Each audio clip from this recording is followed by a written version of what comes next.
they got any questions, just get them to type them. Okay.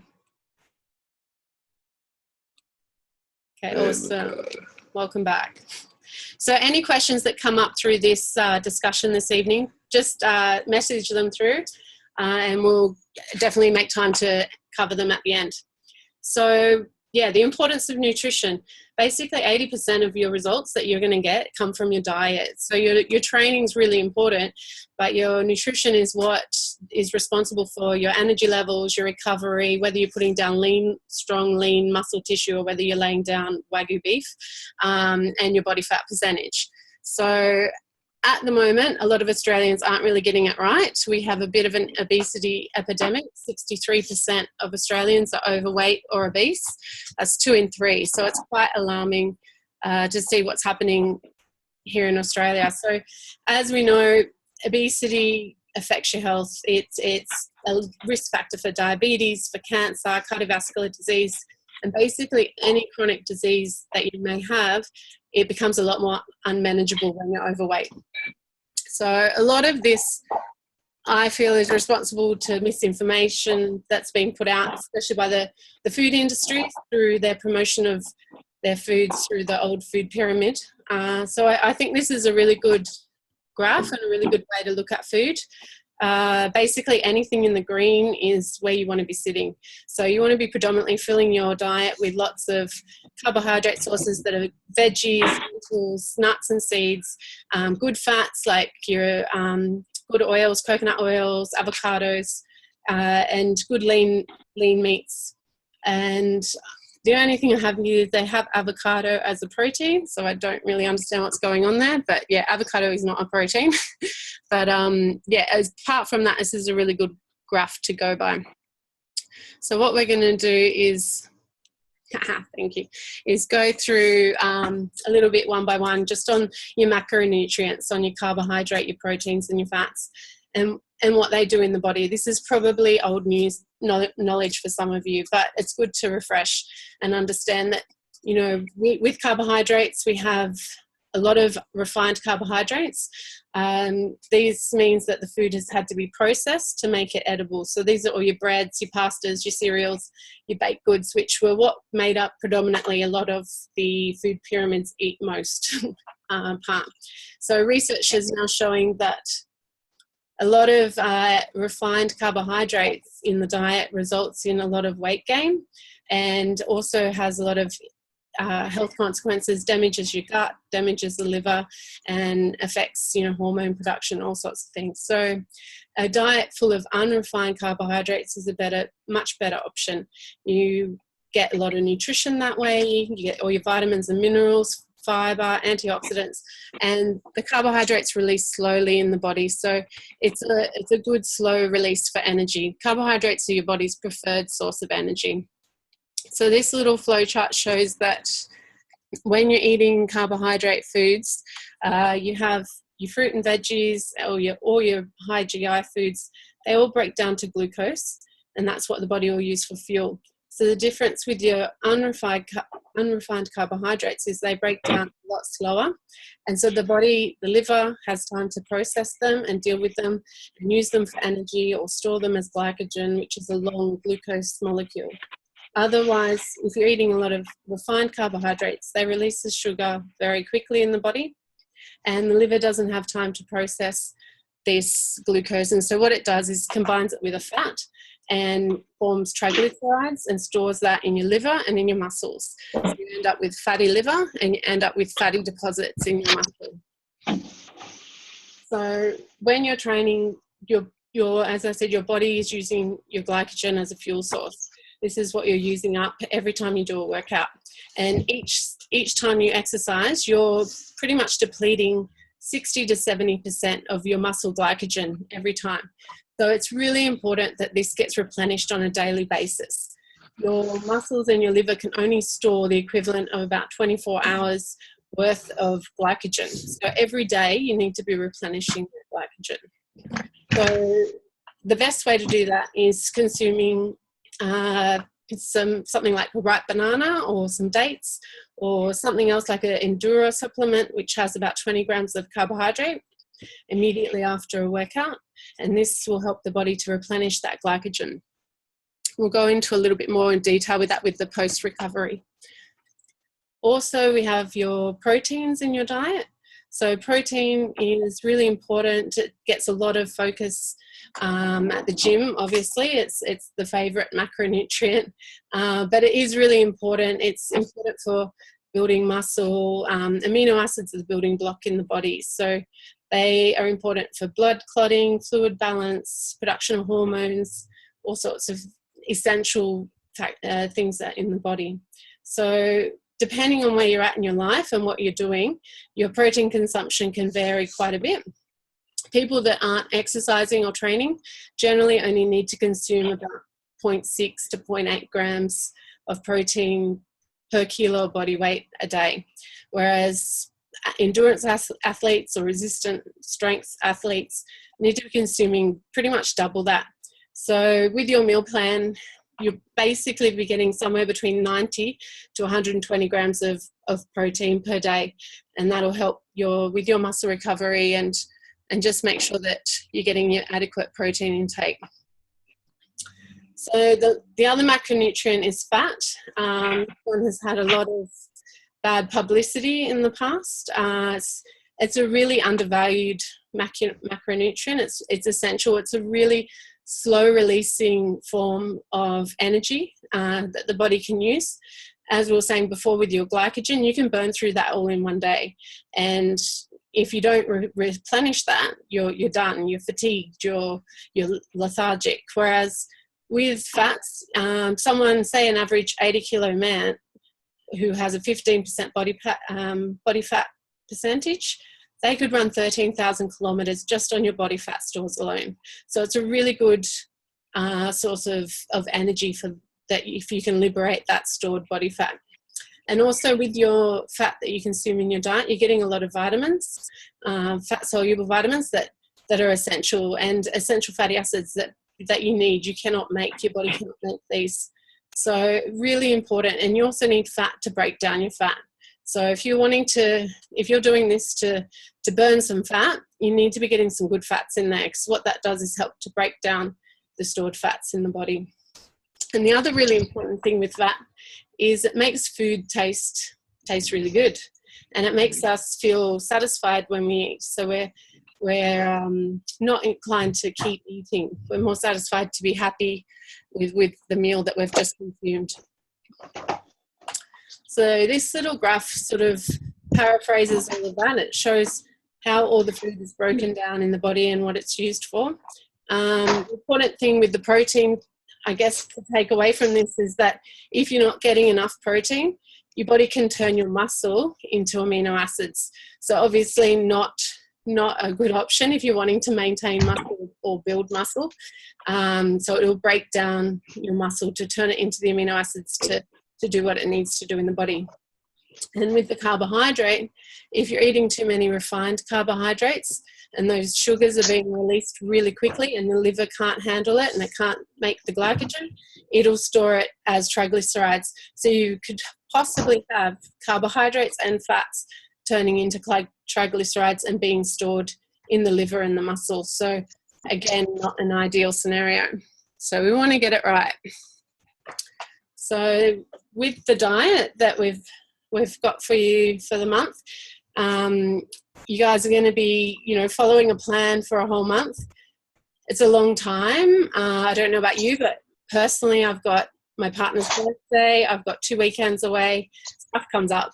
So sticking to a diet plan when you're completely in control of everything is easy. It's easy to do, but what are we going to do when we get to situations when we have parties or going away for the weekend or work functions, things like that? So what I'm going to talk to you about is my experience and what I've found with clients, 3 basically different ways that people deal with these scenarios and how I feel is the best strategy to approach these situations. So the first scenario is the type of person that wants to enjoy without caring at all. They basically want to have fun. They're just out, there's a party, their mate's birthday party, they turn up, they've been so excited all day about it, they're looking forward to letting loose and letting their hair down and just having a great time. And they just focus on that short term. They just focus on that evening. They don't think about tomorrow. And they just, rock up, and there might be bottles of champagne on the table, and they might not have eaten for 5 hours. They're pretty hungry, so they drink the champagne. They get persuaded into ordering pizza because their buddy next to them's ordering pizza. And basically everything goes out the window. The whole week's worth of good eating that they've done is basically undone in one evening, in a couple of hours. And that's how easy it is to put yourself off track. And the problem with this attitude too is there's often a lot of guilt around it. Afterwards you often beat yourself up and find it really hard to get back on track. So if you're this sort of person, it's fine, you're fun, I bet your friends love you, but there is a better tactic, a better way to manage these scenarios. The other type of person is kind of the complete opposite to that. They obsess about every little detail. They're the sort of person, they get a diet plan and they follow it exactly to the letter, and they're quite anal about it. They measure every single thing. They're an all or nothing kind of person. To them they're doing it and that's it. And if a social situation comes up, if they do decide to go, they will often bring along their prepared food and eat that instead. They may even become a little bit antisocial because their behaviour kind of makes them a bit odd to everybody. And look, if this works, definitely you'll get results. But this sort of strictness it can result with a lot of alienation and becoming a bit sort of left out of social situations. And there is also with this type of personality a tendency towards eating disorders. So it's trying not to become obsessive about it, trying to still follow the plan and still be able to have fun, find some happy medium. So this is where the scenario that I try to stick to for myself and try to encourage clients to stick to. And it's basically prepare and enjoy, or enjoy and compensate. So that same birthday party you turn up to, and there's champagne on the table, and the menu might be Italian, so there's lots of pizza and pasta and whatever. This person who follows this prepare and enjoy and compensate mentality, they will already have decided they're going to go out, they're going to enjoy the meal. They'll already have decided they're probably going to have 2 or 3 drinks that night because it's their friend's birthday. So they'll go to the gym in the morning, make sure they do a really hard training session. They'll probably reduce the size of their portions during the day. So they'll eat slightly smaller meals and make sure that they're really focused on what they're eating. It's just salad, veg, lean protein. They'll drink plenty of water so that they're really hydrated during the day. And they'll also look at the menu of where they're going before they arrive, so they're prepared. They know what they're going to be eating. They're not going to get there and be influenced by what their friends are eating, or be hungry and choose an option that might be really carb rich, or as a result of their hunger. So, and they'll also consider what they're drinking as well. They're not going to, just because there's free champagne on the table, they're not going to start drinking a glass of champagne. They'll choose a clear spirit with soda water over that sort of thing, like a vodka and soda with lime or something like that. So there are all ways to still have fun, but still make sure that you're doing the best you can in that situation to still get the desired result. And by doing this, you maintain a level of moderation, and so because you've done that, you don't feel guilty. The next morning you get up and you just get straight back into your plan. You don't beat yourself up. You know you've had a good time. You know you made the best choices in that scenario. So I really encourage everyone, if you have things coming up this month, just analyze it beforehand. Be honest with yourself. Know what it is you're prepared to do. Know what it is you're prepared to compensate with, and make some decisions around that. Make some positive choices so that you're able to maintain your diet plan but still have a bit of fun. The other thing you may run into this month is a wane in motivation. it might get a bit hard, it might get a bit boring, it might get a bit long. So there's ways that you can overcome this lack of motivation. There's a great book called The Power of Habit. It's a really good book if you haven't read it, just to apply to a lot of things in life. But it's about how to make good behaviours, new behaviours, a habit. And so Charles Duhigg talks about creating this neurological link. So it's basically having a behaviour, having a cue that triggers that behaviour, and then a reward for that behaviour. So for instance, laying your gym clothes out on the bed the night before, or putting your gym shoes next to your bag, that trigger makes you in your mindset that you're going to go to the gym in the morning. So you get up in the morning and it's all there ready to go, and you head to the gym. And then after your workout, you have a small reward afterwards. So whether that's, buying, some workout gloves, or buying new gym gear, or you guys don't use gloves, sorry, buying new gym gear, or having a smoothie, whatever the treat is. And so this behavior, it actually creates this neurological link that your brain starts to associate the behavior with the reward, and it releases those feel-good chemicals that you get from the reward start becoming related to the behavior. And so soon you don't need the reward. Soon the actual activity itself becomes the reward and releases those chemicals. And by these feel-good chemicals, because it becomes a bit addictive, it's more easy to become a habit. Another way you can stay motivated is by making it public, having people hold you accountable for your decision.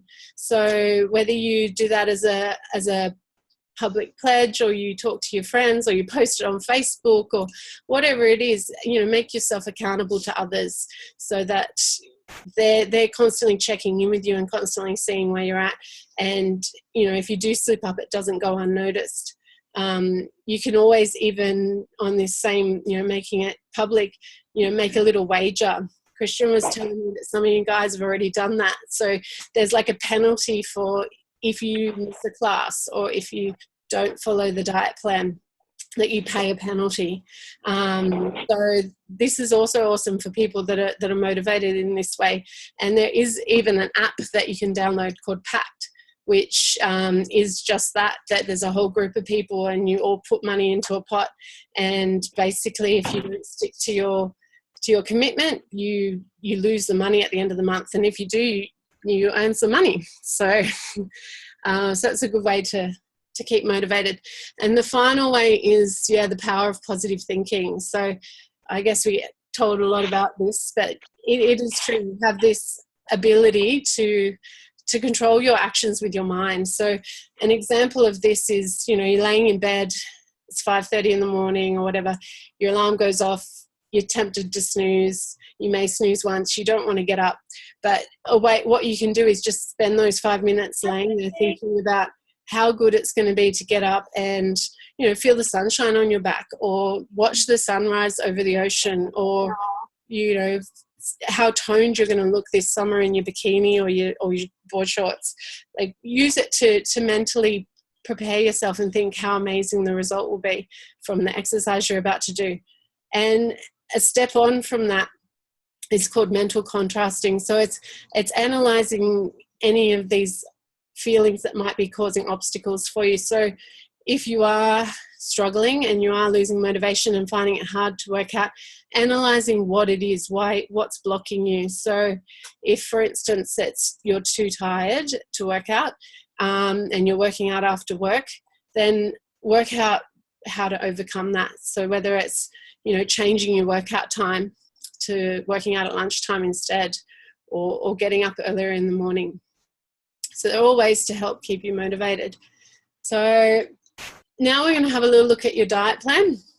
I've really, really enjoyed having a look at the posts that have gone up on Facebook so far. It looks like everybody's having a lot of fun and getting into it, and seems like people are enjoying the meals. So that's great.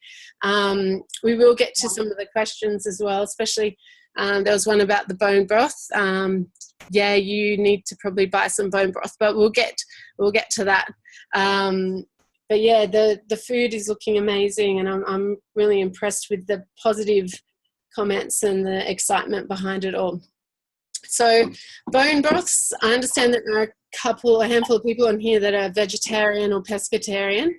I really encourage you to, if you don't want to cook it, I completely understand, but buy bone broths or use bone broths and try and think of it more as a medicine, as a supplement. It's so good for you. Pretty much every culture in the world uses bone broths as part of their diet, and it contains really healing compounds such as gelatin and collagen, a lot of amino acids, a lot of minerals, and your glucosamine and chondroitin. So just have a little look at what that actually means for you. So your collagen's amazing. Collagen protects your joints from wear and tear and keeps them really flexible, and it's really good for anti-aging. It keeps your skin looking really youthful. Collagen is what plumps up the skin and helps with reducing wrinkles and the signs of aging. It's also really good at removing cellulite. So if you have any cellulite, the collagen's really good at improving the texture of the skin. It's also a rich source of gelatin, as a lot of you probably have seen from making the bone broth. The gelatin is what has made it set and turn to jelly. So that's great that you've produced a broth with so much gelatin in it, because it's so healing for the gut.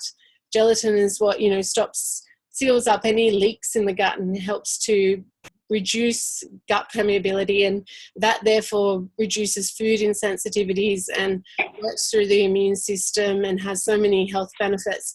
And gelatin also is really good for your bones, so it'll help to increase bone density as well.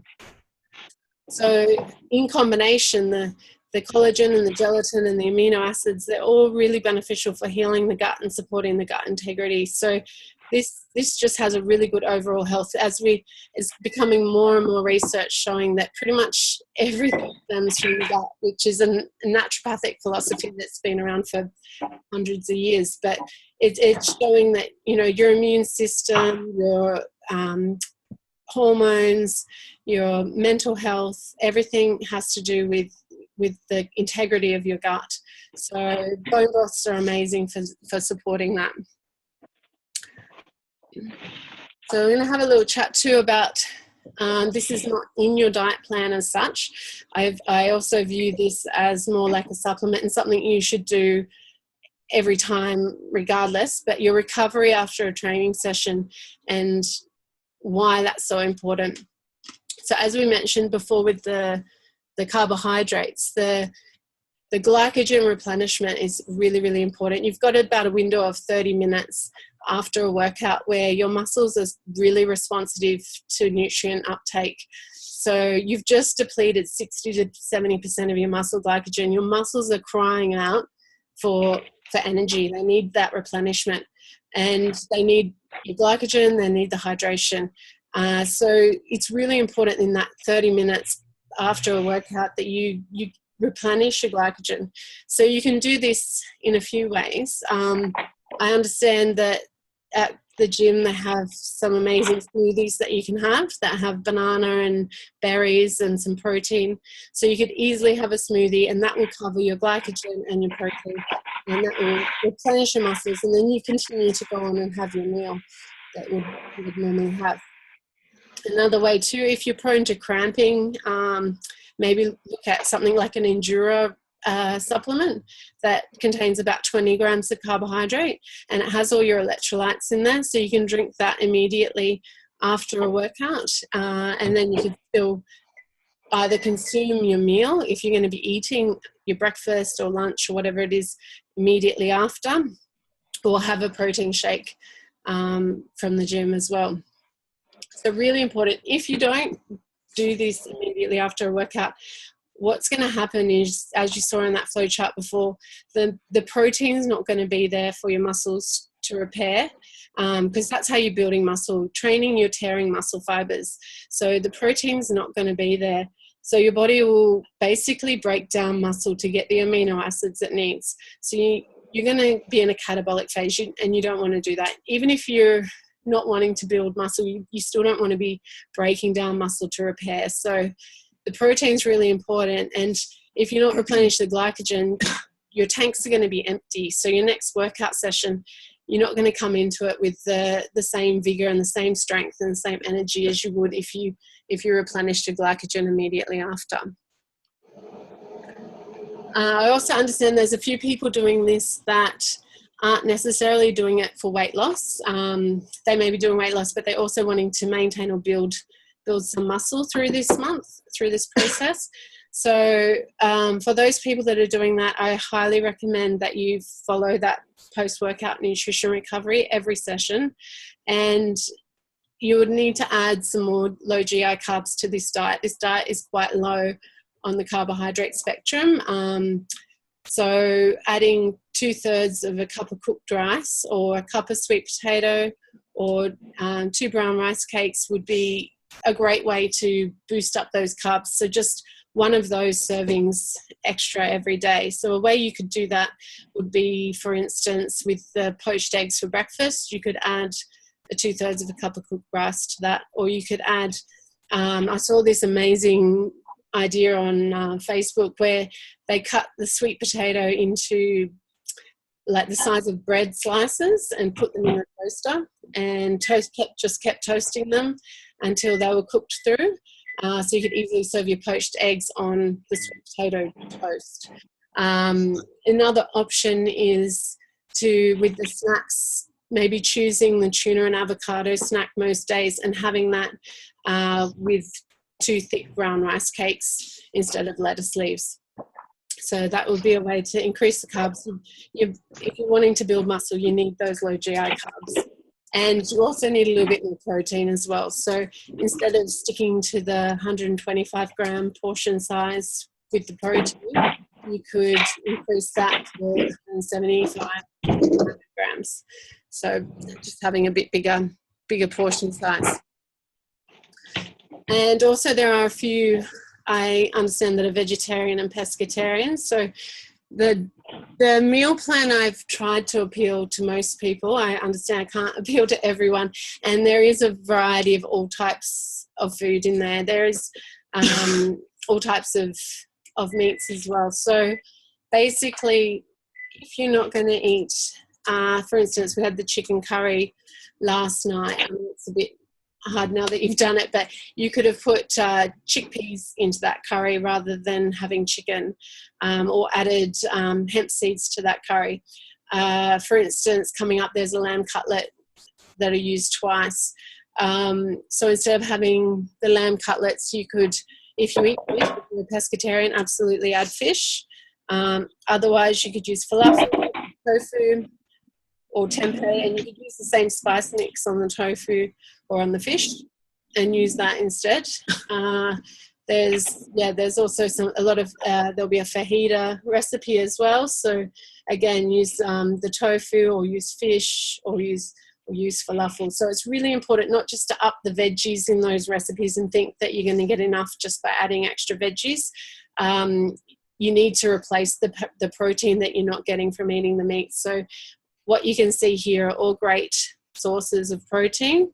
So just substitute. Just pick one of these and go with what you think would taste the nicest or what you feel like. And they're all going to add lots of minerals and nutrition as well to the diet. There is just going back to this, there is a recipe for next week that is a slow-cooked lamb. So those of you that really don't like lamb, obviously you can do a slow cooked beef. That's fine. Those of you that are vegetarian or pescatarian, please message us and I will prepare a different recipe for you, because that meat that we use from the slow cooked lamb will go into a few other recipes. So just let me know and I will send you a separate recipe for that.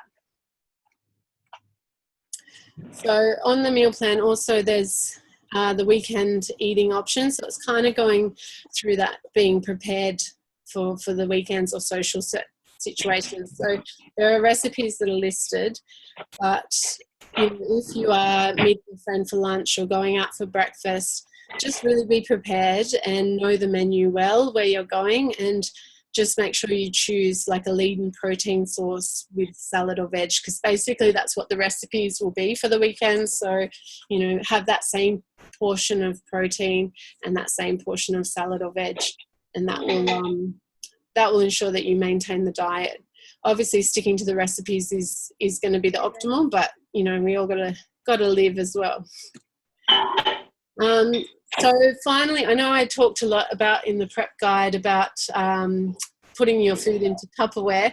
I use that more as a loose term. Probably should have put storage container, but yeah, I'm not promoting Tupperware by any means. It's more of a term that I use, but just to know, Tupperware have removed BPA from their products, but I think with theirs, I'm not sure if they're BPS free. So if you're not sure with the plastics and things, just read up on the containers that you have. BPS is found to be very toxic as well. So it does, has been shown to, things like cancer and diabetes and all sorts of things.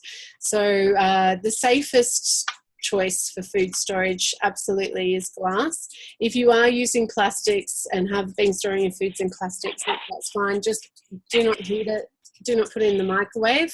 And if the plastics are showing any signs of losing their shape or scratching, like breaking down, basically, get rid of them and replace them with glass food storage containers.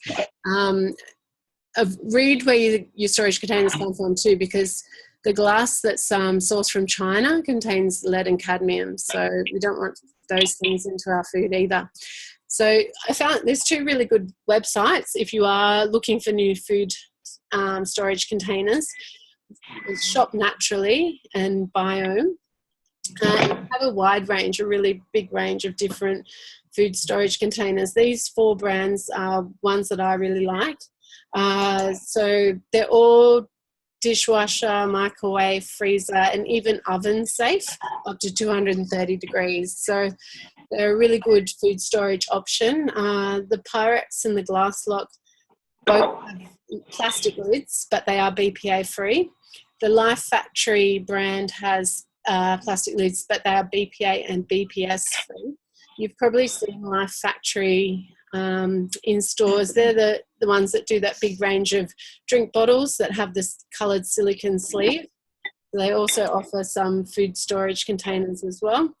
And my favourite, but they are a bit on the pricey side, is the Onyx brand, who do glass containers with a stainless steel lid. So it's the only brand that doesn't do a plastic lid, and it has a silicone button, so it makes everything seal airtight. So they're some good websites to check out if you are looking for new food storage containers. So we're at the end of me chatting to you. So yeah, now it's time to hear from you guys and let me know if you have any questions. But you want Parmesan? Who is that? Oops. Hi, Beck. It's Calvin here from CrossFit Athletic Motivale. Can I just ask you about coffee? Yeah. Like, what's your recommendation in general and throughout the 28-day challenge? Look, I love coffee too. I'll be honest and say that up. But so I wouldn't ask anyone to do anything I'm not prepared to do. But absolutely, adding skim milk or soy milk or whatever, having that much added extra milk is going to set you back. It's a lot of sugar, a lot of carbs. So I would stick to long blacks, absolutely. And I would stick to 1 a day, because you want to also control your cortisol levels. So coffee raises cortisol levels. So you want to be keeping those down so that you're able to burn more fat that way. Are you happy with that? I'm not happy with having 1 coffee a day, but thank you very much for the green tea. Look, if you and also maybe look at the reasons why you're drinking that much coffee. If you're having lots, maybe your adrenals need a little bit of support. So maybe looking at some ginsengs. You're obviously a dad, you've got kids, so you're probably quite taxed with your energy. So looking at supporting your energy through other ways, herbally, for instance, or green tea. Green tea, you know, it doesn't taste like coffee. I understand it doesn't have that same, you know, pick me up sort of feel, but it does give you an energy boost. Absolutely. Okay. Yeah. Rooibos tea is another good one, or dandelion tea, dandelion coffee. Cool. Thanks, Beck. Cool. All right. So we're just looking at some questions that come up on the chat. So, how can we identify the calories for each meal? Okay. I am not a calorie counter, so sorry. You could probably go to a website like Calorie King, or there's a few websites that you could go to that you could put in the portion size of what you're eating, and count the calories. You're going to be looking at each meal. If you're sticking exactly to my plan and not adding more carbs or adding more protein, you're looking at between a 12 to 1400 calorie a day diet plan. But yeah, if you really want to track it, there are websites you can go to. I think mentally a lot of people get really caught up with the whole calorie counting thing, and I don't think it's a healthy way to look at food. I'd rather look at your macronutrients and am I getting enough protein? Am I getting enough carbs? Am I getting enough fat? Rather than focusing on how many calories. What else have we got? Can I replace the coconut yogurt? I find it very rich. Not really. You could try some other brands. You could try a Greek yogurt, like an unsweetened, natural, really good quality Greek yogurt, or sheep. You probably find sheep milk yogurt a bit fatty too, but you could try a sheep milk yogurt if you wanted to. Coconut yogurt's amazing just because it contains a lot of MCT, which is medium chain triglycerides, and they really help the body to burn fat. So that's why I choose coconut yogurt, because it does facilitate your fat burning. Yeah, totally is delicious. Yeah, just maybe try different brands. Some brands are really rich and creamy. There's a Bondi brand, which is a bit more, it's a kefir coconut yogurt. It's a bit more fizzy and effervescent, a bit more like a Greek yogurt, I guess. Maybe just try a different brand. Just get smaller tubs and try a few brands. What milk should we use for a post-milk? For your post-workout smoothie, I would recommend not using milk and just using coconut water. So putting, your banana, blueberries, some spinach, or whatever it is you want to put in your protein powder and coconut water. That's optimal. Coconut water, you're going to get your electrolytes. You're going to get all your electrolytes in that. So that's fine. And you could also there's another, if you do want a more milky base, there's a milk called Cocoa Quench. So again, it's a mixture of coconut milk and rice milk. So it's not as rich. It's a lot thinner. It doesn't feel rich like a coconut milk, but you got the benefits of the coconut in there with helping with fat burning. And we have protein powder, yeah. So protein powder, lactose intolerant. If you're lactose intolerant, best protein powder is plant protein. My personal favorite, and actually I have it right next to me, is this one. No, you're not meant to eat it. You're meant to use it on your body. Apparently, I'm not promoting to drink it. Thanks to our government. But this is delicious hemp protein.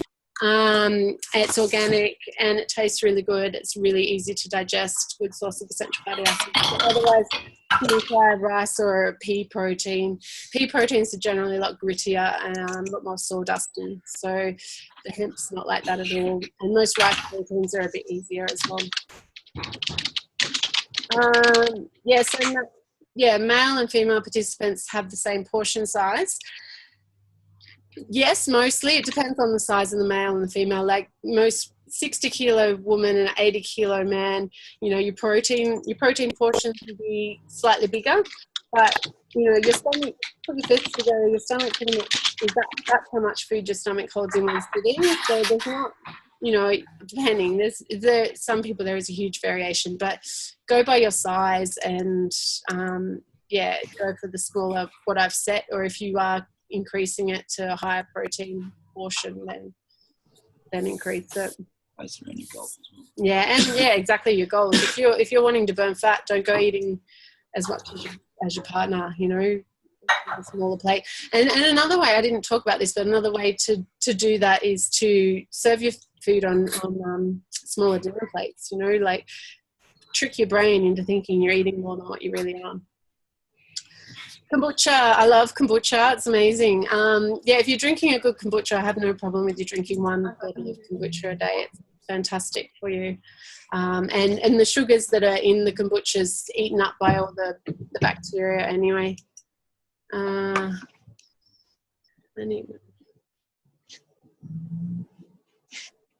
Okay, there's some really specific questions on here for some people, which might be better to direct to me more. Yeah, specifically like the night shift help. Like maybe just contact me and we can have a chat about it. Protein powder you can buy from any health food store, but it won't be on display. You have to ask for it.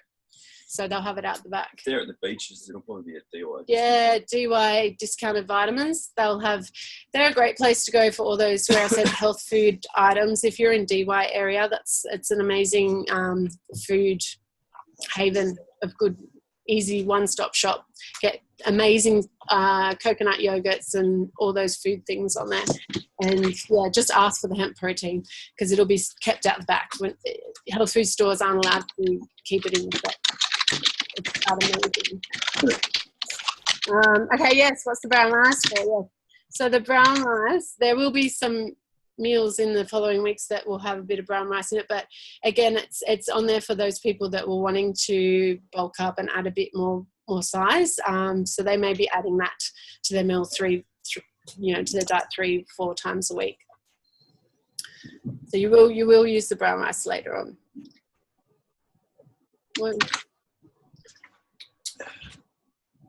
Yes, you can drink kefir. Yes, you can drink. Yeah, you can drink kefir. That's fine. Just 1 a day.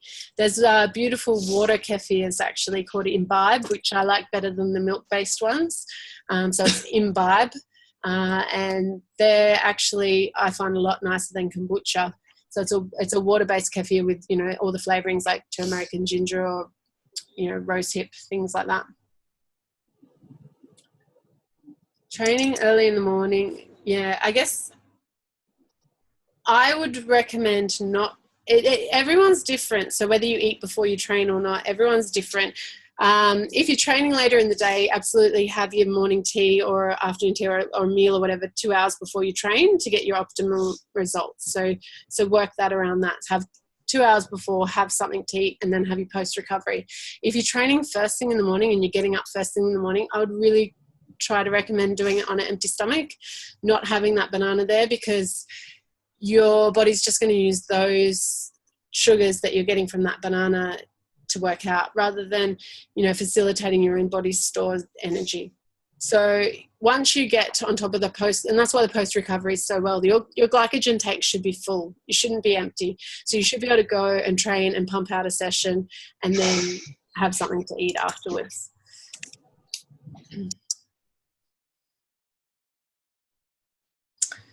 Okay, endomorphs, mesomorphs, ectomorphs. Look, you know, yeah, it depends on blood type, diets, and all that sort of thing. You could break it down as much as you want, and I can, and I absolutely can, and I'm happy to do that for you if you want to contact me directly. But for this diet plan, I'm trying to keep it quite general for everybody. So yeah, if you feel you need more protein, like I said, just increase your serving size. Go with what your body needs. Yeah, don't go adding more carbs in or whatever, but if you feel like you need a bit more protein, that's fine. No fruit, because you're on a diet. There is fruit. You're going to be having fruit in your post-workout recovery, right? So you're going to be having I'm highly recommending banana, dates, whatever fruit you like, watermelon, berries, all that sort of thing. Your muesli snack, you'll have berries with that. But yeah, predominantly we're trying to get all your carbs from a lot of veggies, a lot of good quality lean veggies. Yeah, look, diabetic, you should be absolutely fine on this diet. It's a good, slow releasing, low GI, but just obviously monitor yourself, and, you know, keep your insulin in check. And should you feel hungry, you're not yet, that's fine. You might just need to, if you're not feeling hungry, I would highly recommend not skipping the snacks, making sure you have the snacks, because eating regularly will boost your metabolism and get your metabolism going faster. So don't not eat just because you're not hungry. It's a bit of a vicious cycle. So eat a little bit. Make sure you're eating regularly and make sure you're having your snacks, and you should find your metabolism will pick up. No, post-workout meal, it doesn't matter what you're doing. If you've gone and run 10K or you've done a CrossFit session or whatever, or even done a yoga class, you still should have your post-workout recovery. So your body's going to use up that glycogen in a 45-minute workout session. So definitely still have that no matter what activity you're doing. That's pretty much it. That's it. Well, that's answered all the questions. Yeah. Even paddling. Yeah. Perfect. Perfect. We'll wrap it up there. We'll thank you for all of your attendance. We'll touch base in 2 weeks for the next webinar. If you guys have any questions, just speak to some of the trainers. We've done this before, so we're more than happy to help you out and answer any questions. So yeah, please ask. If you're feeling a bit lightheaded or you're not getting enough fuel, just speak to one of the trainers. Alternatively, just ask the question. I know some of us are getting questions by text. Don't be afraid to ask a question on the within the page, because there's probably a question that someone else might have or need the answer to too, so we can answer that question for quite a few of you. So remain vocal on the Facebook page. Stay focused on your cooking and your eating, and we're right beside you to see you through it. Yeah, good luck everyone. It's awesome.